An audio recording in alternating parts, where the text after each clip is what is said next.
Hello friends, এখন ঝিরিতে খুবই একটা রিস্ক যাওয়া। তবুও আপনাদেরকে এই ঝিরিতে কি আছে দেখাচ্ছি। রিস্ক কীরকম বলতে, যে এখন ঝিরিতে কিন্তু সাপ থাকতে পারে। তবু আমি কিন্তু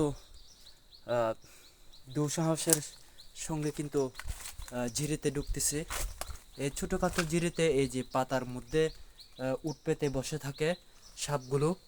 তো সাধারণত এখানে কম আসে মানুষ, তবু আমি কিন্তু এসছি জাস্ট আপনাদেরকে দেখানোর জন্য যে ভিতরে আসলে ঢুকতে চাই না আমি। এই যে একদম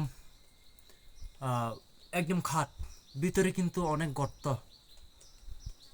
এগুলো এখানে কিন্তু খুবই রিস্ক, যে পরবর্তীতে দেখা যাবে। এই যে দেখুন, এগুলো লোহার মতো, একদম শক্ত লোহা। ওই যে দেখুন, একদম ঝিরির উপর থেকে আপনার সূর্য কিরণ দিচ্ছে। সামনে কিন্তু অনেক গর্ত, যাওয়া যাবে না। নেক্সটে যাব, তো আপনারা সাহস দিলে আরও নতুন সুন্দর সুন্দর ভিডিও আনবো।